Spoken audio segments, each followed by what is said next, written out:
보시면 좋을 것 같습니다. 원래 오늘 순서가 마가복음 6장이 들어가야 되는데요. 근데 저뿐만 아니라 여러분도 이번 일주일 동안 좀 많은 당황스러운 부분들을 느끼면서 좀 고민, 걱정, 그런 가운데 아마 일주일을 보내셨을 걸로 압니다.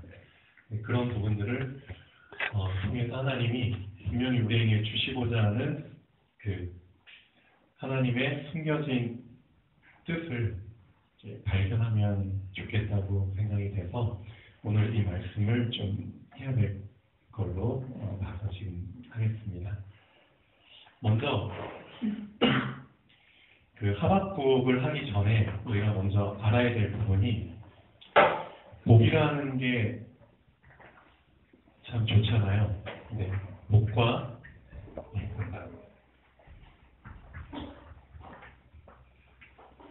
형통함이라는 거를 좀 구분을 하셔서 이제는 정리를 하셔야 됩니다.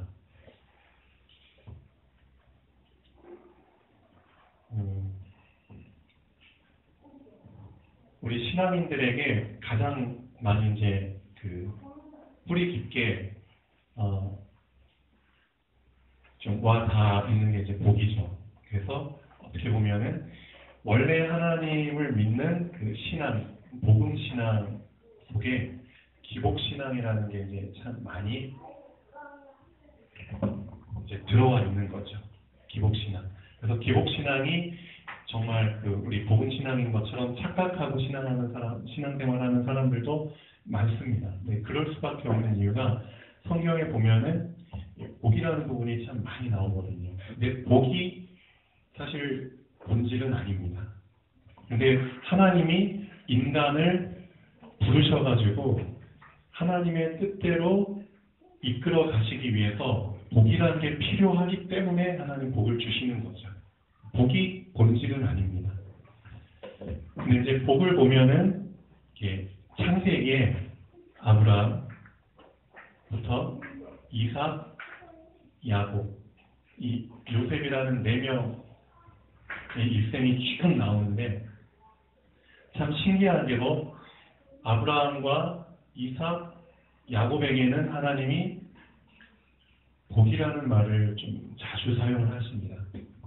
복을 주겠다. 그리고 실제 복을 주십니다. 그리고 그 복으로 말미암아 아브라함, 이삭, 야곱 같은 경우는 자신이 처한 상황이 아닌 그 상황을 뛰어넘을 수 있는 그런 응답들을 많이 받죠. 어떻게 보면은 가난했는데 가난한 상황을 뛰어넘어서 부유한 상황으로 바뀐다던가, 힘이 없었는데 하나님이 복을 주셔서 힘을 얻게 되는, 그래서 많은 어떤 권력을 잡게 되는, 재산뿐만 아니라 또 사람도 얻게 되는, 또 지위도 얻게 되는 그런 상황들이 오죠.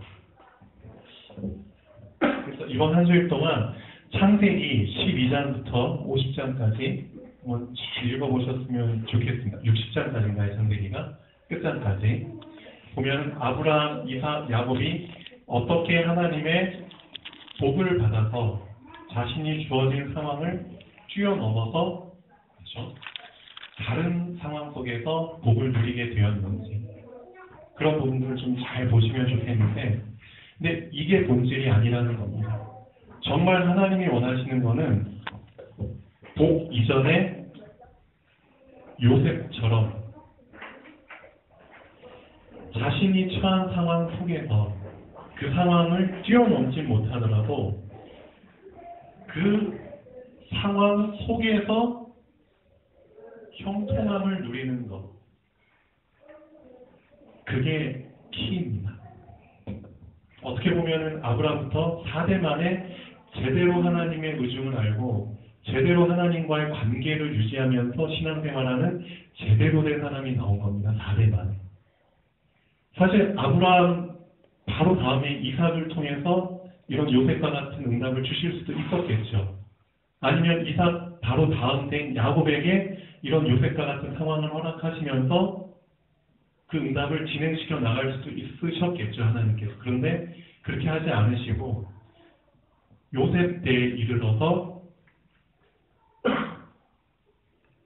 복이 없어도 좋다.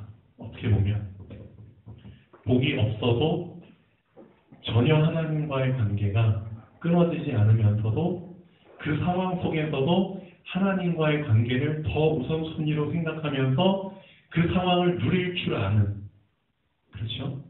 그런 한 사람. 그게 형통함이라는 거죠. 하나님께서 아브라함이랑 야곱에게는 복이라는 것을 주시면서 복을 통해서 인도하셨지만 요셉에게는 복이라는 단어를 쓰지 않으셨습니다. 제가 성경을 읽어보니까 요셉이 나오는 37장부터는 복이라는 단어를 요셉에게 쓰지 않고 요셉이 아닌 요셉이 처한 그 상황 있잖아요. 그 상황에서 요셉을 이끌어야 될 사람, 요셉을 관리하는 그 사람, 아니면 그 환경에 복을 주셨다는 구절이 나오죠. 보디발의 집에 팔려갔는데 요셉으로 인하여 보디발과 그 밧데기에 복을 주셨다. 예를 들면. 아니면 요셉이 그 누명을 쓰고 감옥에 갇혔잖아요. 갇혔는데 거기 간수장과 거기에 또 은혜를 주셔가지고 그런 식으로 말씀을 하시지만 요셉 자신에게 복을 주셨다는 구절은 나오지 않습니다. 그러니까 하나님이 요셉에게는 분명 뭔가 다른 걸 계획하셨고 뭔가 더 깊은 것을 주시길 원하셨다는 거죠. 그 답이 사실은 이제 형통함이라는 단어 안에 들어있는데요. 자, 이 내용을 아는 상태에서 이제 하박국을 이제 보셔야 됩니다. 자, 오늘 말씀의 제목이 비록 없을지라도입니다. 우리는 그냥 하박국 성경 읽으면은 1장, 2절은 다 무시하고 3장의 제일 끝절 이 말씀만 보잖아요. 무화과 나무에 열매가 없으면 외양간 없고 밭에 소출이 없고 없어도 난 여호와로 인하여 즐거워하겠다. 근데 왜 하박국이 결론 부분에 이런 고백을 할 수밖에 없었는지를 우리는 알아야 됩니다. 이런 고백이 나올 수밖에 없는 이유가 하박국 1장, 2장에 보면 이제 분명히 나옵니다. 자, 지난주 한 주일 동안 참 저도 당황스러울 만큼 상당히 큰 이제 생각 속에 잠길 수밖에 없는 일들이 일어났죠. 지지난주부터 시작해가지고 갑자기 뭔가 악한 기운이 좀 이상한 표현이지만 악한 기운이 너무 활개치는 듯한 느낌이 많이 드는 거예요. 우리 랩런트들에게뿐만 아니라 이 교회와 이 시스템에 너무나 악한 기운들이. 근데 딱 드는 생각이 그렇죠. 우리가 무슨 잘못을 했나? 예를 들면 그런 생각이 이제 먼저 들죠. 이상하다. 그렇게 큰 잘못은 저지른 게 없는데 어떻게 보면 이제 잘못을 했기 때문에 사단이 더 악하게 활동한다 이제 그런 식으로 영광이 될 수밖에 없잖아요. 근데 그런 생각을 이제 우선 접고 근데 갑자기 이제 힘이 빠질 수밖에 없는 생각들이 나는 거죠. 광선이가 이제 금요철학 때 이제 잠깐 얘기를 했었잖아요. 우리가 이렇게 헌신을 했는데도 참 많은 헌신을 하고 했는데도 그 헌신한 것만큼 뭔가 결과가 나타나야 되는데 그렇죠? 우리 전도 현장에 사람들에게 특히 우리 랩런트들에게 지금 우리 교회는 우리 시스템은 랩런트들한테 올인을 하고 있잖아요. 우리의 모든 시간과 돈과 열심, 마음을 다 줘서 랩런트들한테 헌신을 하고 있는데 오히려 지금 나타나는 현상은 정반대의 일들이 일어난다는 거죠. 헌신한 것만큼 결과는 안 나타나더라도 중간은 유지해야 되는데 오히려 더 뒤로 후퇴하는 것 같은 그런 현상들이 우리 랩런트들에게 또 우리 현상에 나타나고 있다는 겁니다. 그러면 이제 당장 힘이 빠지죠. 이게 노력한 만큼 안 되는구나. 그럼 어떻게 해야 되나? 그렇죠? 점점 의욕을 잃어갈 수밖에 없죠. 그 이유는 알고 싶은데 당장 그 이유가 보이진 않고 답답한 거죠. 그래도 하긴 해야 되고. 똑같은 상황은 아니지만 하박국도 사실 이런 고민 속에서 하나님께 기도를 한 겁니다. 그 당시에 이스라엘이 참 많은 핍박을 받고 있었죠. 엄청난 핍박 속에서 많이 고통하고 있었습니다. 그래서 하박국 선지자가 하나님께 기도를 합니다. 하박국 1장 한번 보시죠. 이번 주에 그 하박국하고 창세기를 한번 같이 깊이 읽어보는 시간을 좀 가지면 좋겠습니다. 이 안에서 하나님이 우리에게 어떤 큰 걸 붙잡게 하시는지 한번 보겠습니다. 하박국 1장 여호와여 내가 부르짖어도 주께서 듣지 아니하시니 어느 때까지 이르리까 내가 강포로 말미암아 외쳐도 주께서 구원하지 아니하시나이다. 어찌하여 내게 죄악을 보게 하시며 폐역을 눈으로 보게 하시나이까 겁탈과 강포가 내 앞에 있고 변론과 분쟁이 일어났나이다. 자, 4절이 핵심이죠.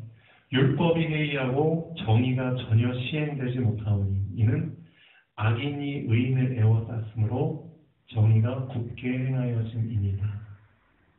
자, 1장 2절에서 4절 보면 하박국이 호소를 하고 있습니다. 하나님 어찌하여 악이 의보다 더 흥할 수밖에 없는 상황이 되어버렸습니까? 제가 알고 있기로는 절대 악은 흥할 수가 없고 의가 흥해야 되잖아요. 의가 흥하고 악이 쇠해야 되는데 정반대의 결과가 나타나고 있다는 겁니다. 아무리 하나님께 그 부분에 대해서 외치고 기도를 해도 하나님께서는 나의 기도에 답변을 안 하신다는 겁니다. 잠잠하다는 겁니다. 어떻게 보면 하박국도 뭐에 빠진 거냐면은 딜레마에 빠진 겁니다. 도대체 이걸 어떻게 해석을 해야 됩니까? 제 주변에 보면은 오히려 악한 자들이 더 복을 받는 것처럼 보입니다. 아무리 헌신을 했는데도 그렇죠?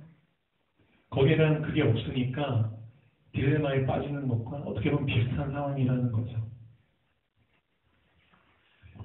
자, 하나님이 잠깐 대답을 하시죠. 1장 5절에서 11절까지 여호와께서 이르시되 너희는 여러 나라를 보고 또 보고 놀라고 또 놀랄지어다. 너희의 생전에 내가 한 가지 일을 행할 것이라. 누가 너희에게 말할지라도 너희가 믿지 아니하리라.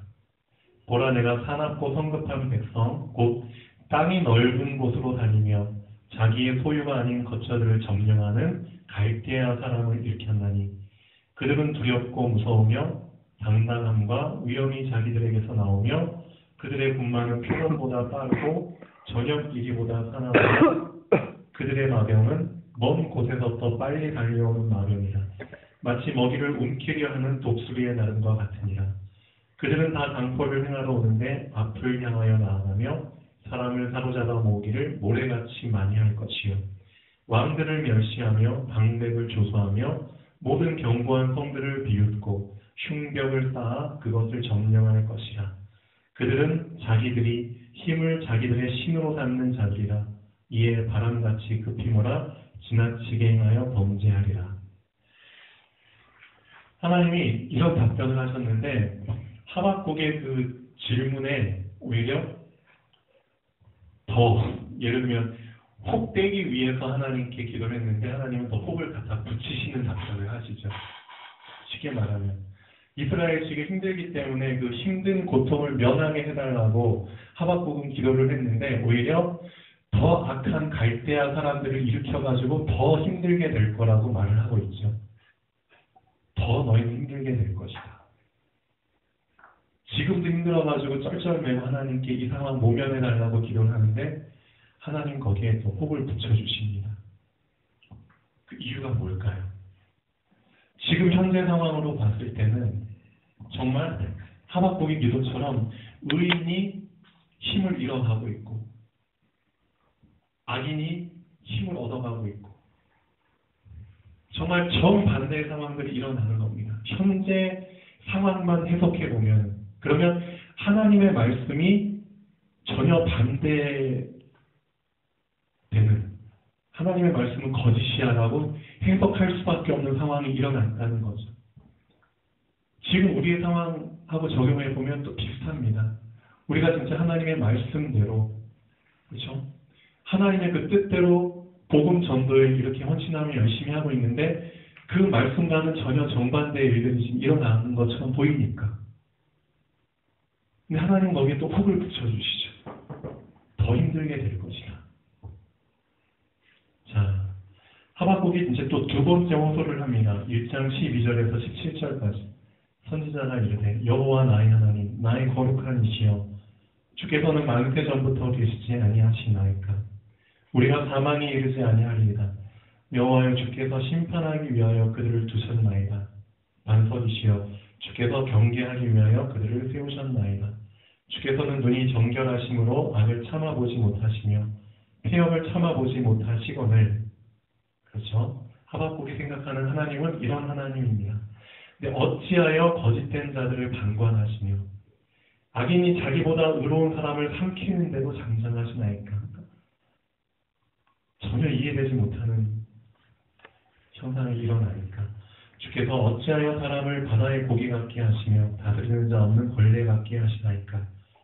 그가 낚시로 모두 낚으며 그물로 잡으며 투망으로 모으고 그리고는 기뻐하고 즐거워하며 그물에 제사하며 투망 앞에 분향하오니 이는 그것을 힘입어 소득이 풍부하고 먹을 것이 풍성하게 됨이니이다. 그가 그물을 떨고는 계속하여 여러 나라를 무자비하게 멸망시키는 것이 옳으니까. 자, 아직도 하박국은 잘 모르죠. 그리고 나서 2장에 내가 내 파수하는 곳에 서며 성로에 서리라. 그가 내게 무엇이라 말씀하실는지 기다리고 바라보며 나의 질문에 대하여 어떻게 대답하실는지 보리라 하였더니. 자, 어떻게 하나님이 답변하시는지 명쾌한 답변을 듣고 싶은 겁니다. 하나님이 어떻게 대답하시는지, 지금 우리가 처한 상황을 어떻게 성경에 답변하셨는지 한번 보죠. 이 안에서 우리는 꼭 발견해야 됩니다. 여호와께서 내게 대답하여 이르시되 너는 이 묵시를 기록하여 판에 명백히 새기되 단련하면서도 읽을 수 있게 하라. 이 묵시는 정한 때가 있나니 그 종말이 속히 이르겠고 결코 거짓되지 아니하리라. 비록 더딜지라도 기다리라. 지체되지 않고 반드시 응하리라. 라고 말씀하시고 그 새겨야 될 내용을 쭉 말씀을 하십니다.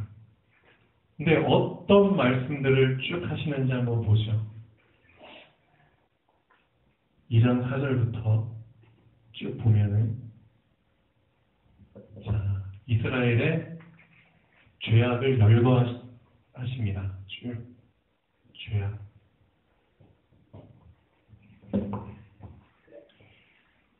분명히 그 판에 새기라고 했는데 새겨야 되는 내용들이 어떤 내용들이냐면, 이스라엘이 지금까지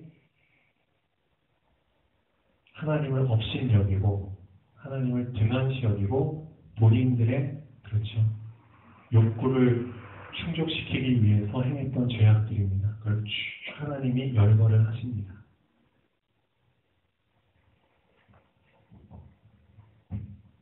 이제 여기에서 답이 나오는 거죠. 아, 이유 없는 고난은 없구나. 너희들이 지금 상황으로 볼 때는 정말 의가 악에게 지는 것처럼 보이고 악이 득세하고 하나님이 아닌 것처럼 보이고 하나님이 너희를 저버린 것처럼 보이고 그렇지만 그게 사실은 다 인과응보라는 거죠. 내가 옛날부터 너희들에게 손을 뻗었다. 정말 너희 하나님으로서 너희를 지켜주길 원했고, 그렇죠? 너에게 정말 복을 주길 원했는데 너희는 어떻게 했느냐? 나의 손을 거절을 했다는 거죠. 나에게 관심을 두기보다는 너희들의 욕심을 채우고 너희 뜻대로 살기 위해서 우상을 만들고 교만해져서 사람을 해하고 너희의 욕심을 이루기 위해서 남을 모함하고 사람을 죽이고 침범하고 그런 사람들을 살아왔다는 겁니다. 그렇기 때문에 그 죄가 쌓이고 쌓여서 계속 쌓이고 쌓여서 그 죄로 인해서 하나님께서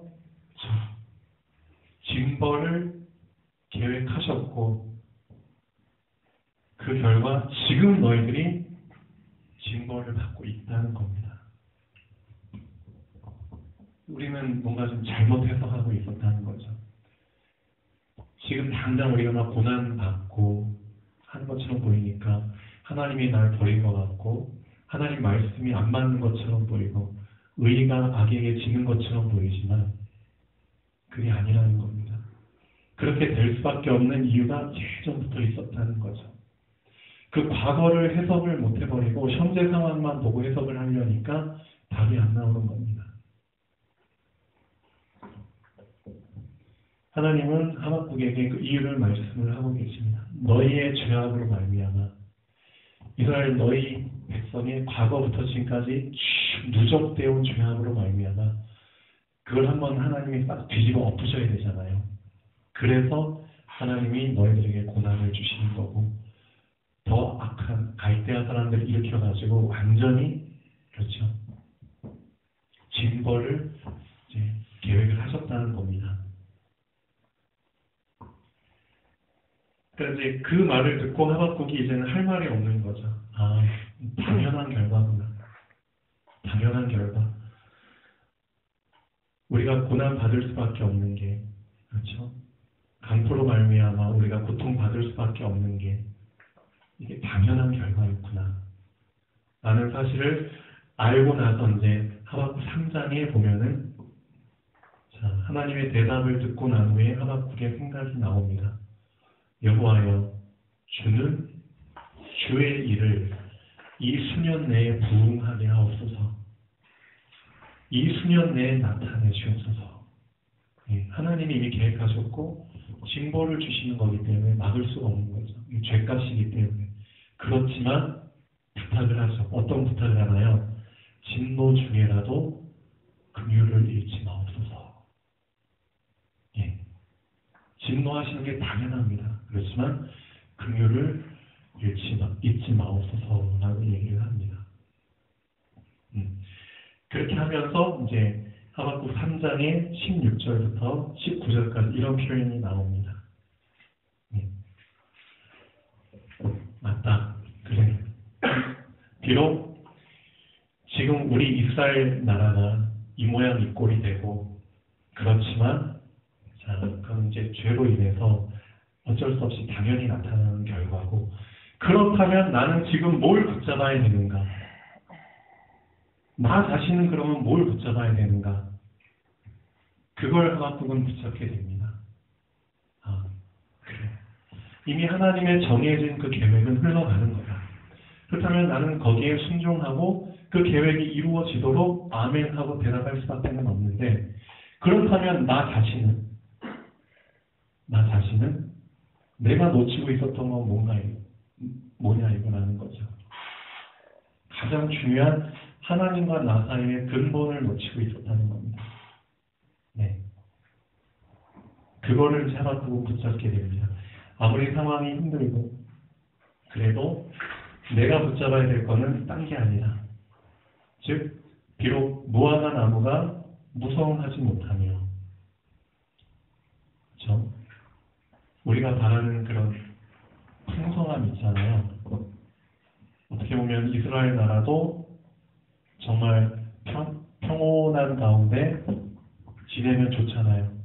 그런데 지금 그런 상황이 아니고 많이 힘든 상황이죠. 비슷한 겁니다. 무화과나무에 소출이 없고 포도나무에 열매도 없고 어떻게 보면 우리가 헌신한 것만큼 당연히 기대를 했는데 그게 없는 상황하고 같은 표현입니다. 또 감람나무에 소출이 없고 밭에 먹을 것이 없고 우리의 양이 없고 외양간에 소가 없어도 우리가 당연히 기대했던 것들이 당연한 결과를 내지 않았을 때 그렇죠? 그때 우리는 뭘 붙잡아야 됩니까? 결론 한번 보시죠.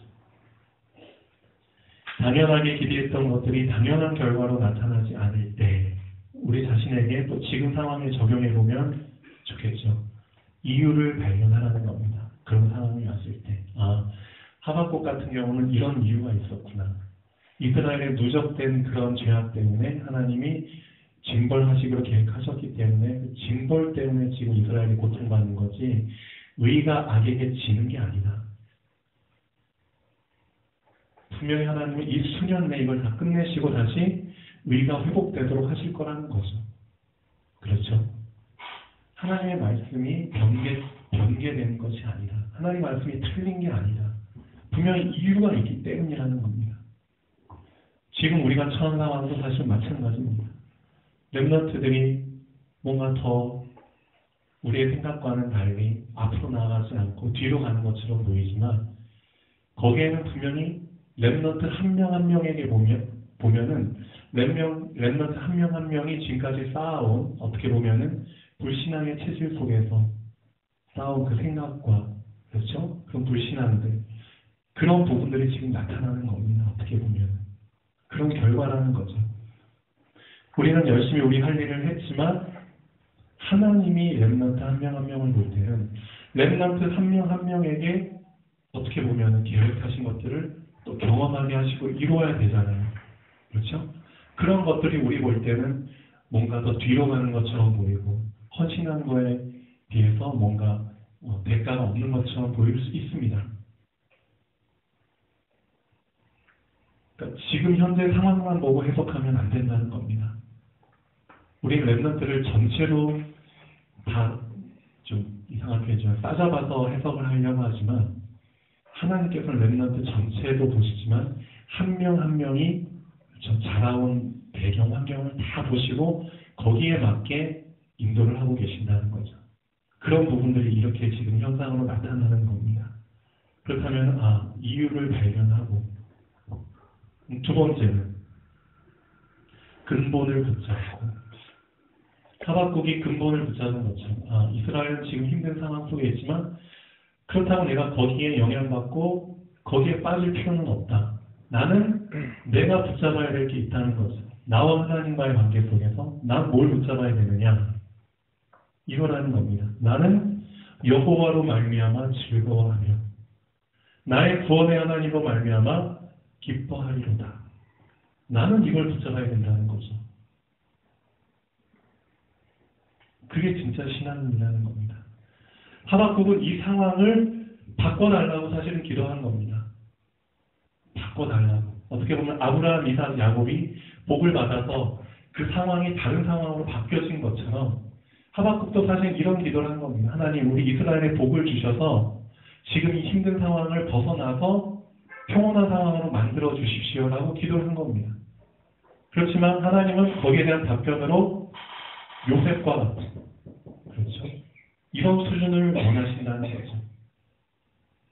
그래서 하박국이 하나님의 그 답변을 듣고 생각을 바꾼 겁니다. 맞다. 지금 이스라엘은 복이 필요한 게 아니다. 징벌 당연히 받아야 된다. 그럼 나는 뭘 누려야 되느냐? 이 상황은 바뀌지 않지만 이 상황 속에서 나는 형통할 수 있는 큰 덕을 붙잡아야 된다는 겁니다. 요셉처럼. 그게 바로 근본을 붙잡는 겁니다. 그래. 상황은 바뀌지 않지만 임마누엘은 그렇죠? 임마누엘은 변치 않는다는 거죠. 난 여호와로 인하여 즐거워하고 나의 구원의 하나님으로 말미암아 기뻐하겠다. 이게 모든 상황 속에서 우리가 붙잡아야 될 자세입니다. 이유를 발견하고 근본을 붙잡고 세 번째, 주어진 상황을 벗어나게 하는 복이 아닌 주어진 상황 속에서 형통함을 누려야 되는 이 비밀을 붙잡아야 된다는 겁니다. 저는 이런 생각을 한번 해봤습니다. 요셉이란 사람이 17살 제 도연이가 16살인데요. 뒤에 앉아있죠. 내년 17살 고등학교 1학년 나이 때 이제 인신매매 비슷한 상황을 당하죠.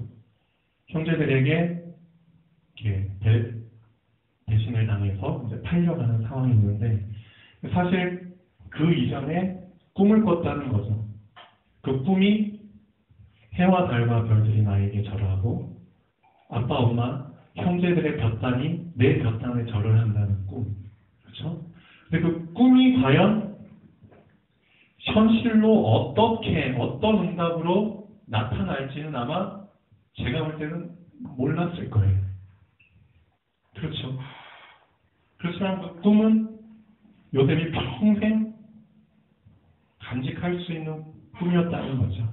근데 꿈이 어떤 응답으로 나올지는 요셉도 모르는 상황입니다. 그 상황 속에서 어쨌든 노예로 팔려갔고요. 상황은 바뀌지 않았어요.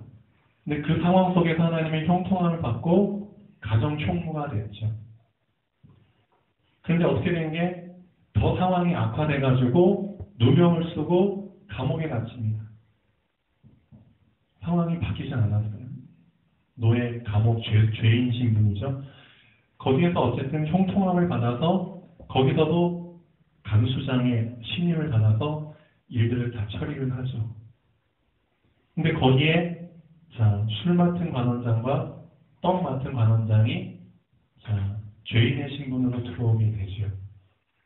거기에서 이제 같이 지내다가 꿈을 해석을 해주게 되고 이 말을 하게 됩니다. 이 술 맡은 관원장에게 이런 말을 하죠. 당신은 분명히 풀려날 것입니다. 그리고 다시 복직될 것입니다. 그때 나를 기억해 주십시오.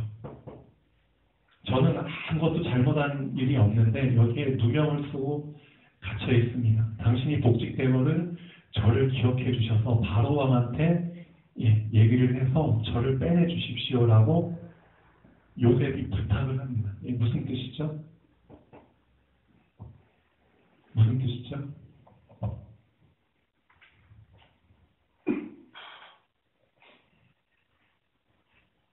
분명히 요셉이 어떻게 보면은 뭔가 그 꿈에 대한 기대, 조금이지만 희망을 갖고 있었다는 거죠.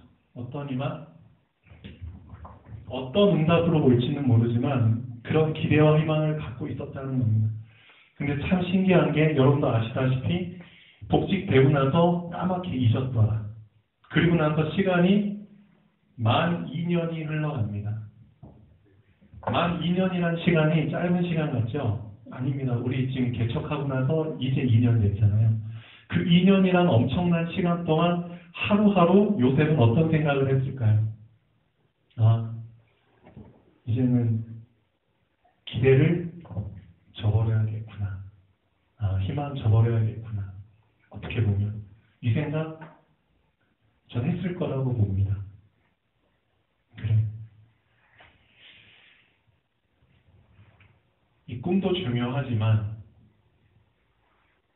어떻게 보면 요셉은 더 중요한 거를 이 시기 때 붙잡은 게 아닌가. 뭘 붙잡았을까요? 꿈이 응답되는 게 중요한 게 아니다. 진짜 중요한 거는 나에게 그래도 형통함을 주시는 하나님이 함께 하시는 게 중요한 거다. 그걸 붙잡는 겁니다. 그래도 하나님은 나와 함께 하시지 않느냐. 내가 평생 감옥에서 그냥 이렇게 살다가 죽는다 할지라도 전혀 상관없다. 내 상황이, 내가 처한 상황이 전혀 바뀌지 않는다고 할지라도, 바뀌지 않은 상황 속에서 내가 늙어 죽는다고 해도 나는 전혀 문제될 게 없다.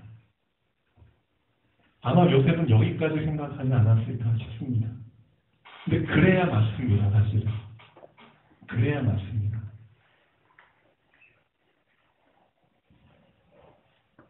한 2년이 걸린 것 같기도 하고, 2년 동안.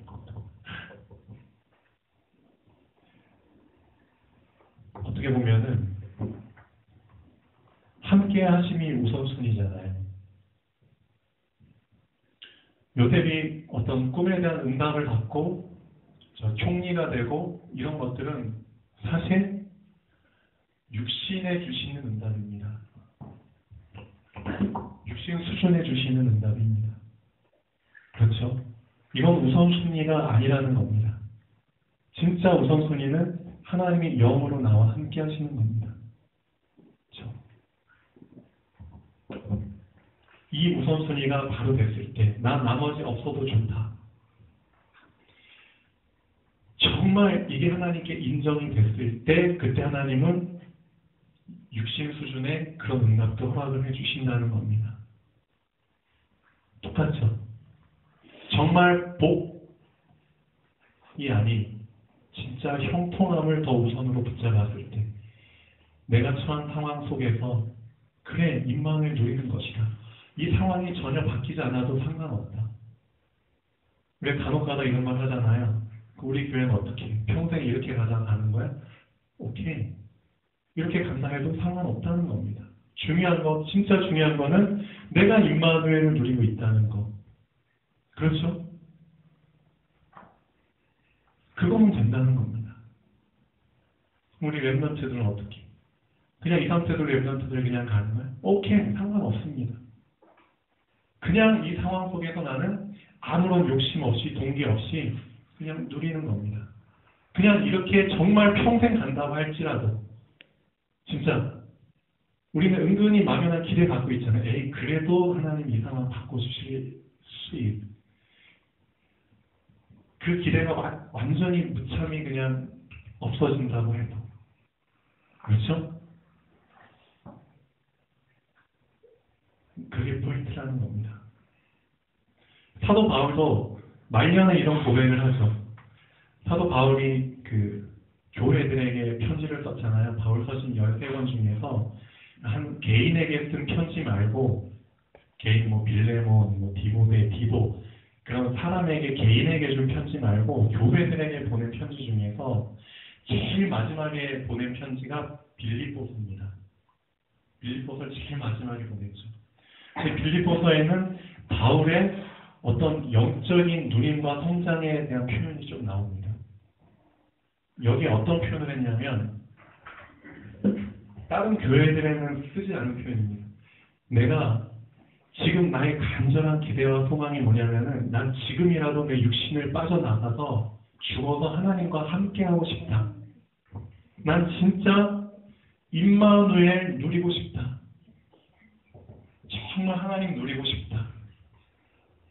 이게 내 소원이다. 내가 지금 전도자고 복음 전하는 자지만, 그렇죠? 내가 복음 전하고 전도하면은 육신 수준의 응답들 많이 오잖아요. 어떻게 보면은 드러나는 응답들 많이 오잖아요. 그게 바울의 육신이 감당해야 될 일들인데, 근데 바울은 이 육신 수준의 어떤 그런 것들보다 바울 자신의 영적인 그런 소망, 난 진짜 임마누엘 누리고 싶다. 근데 하나님께서 나를 좀 더 너희가 가치 있게 하실 것이다. 내가 좀 더 살 것이고 그로 말미암아 너희들한테 더 유익이 될 것이다. 그런 고백을 하고 있습니다. 빌립보서 1장에 보면은. 자, 한번 읽어보시죠. 빌립보서 1장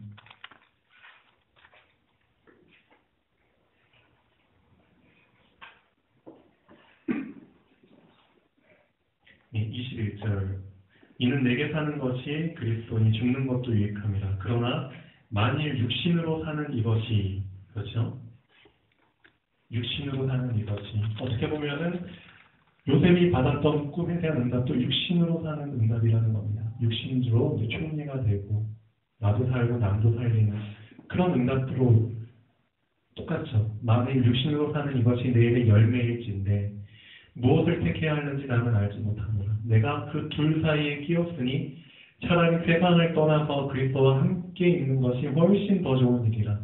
그렇게 하고 싶으나 내가 육신으로 있는 것이 너희를 위하여 더 유익하리라.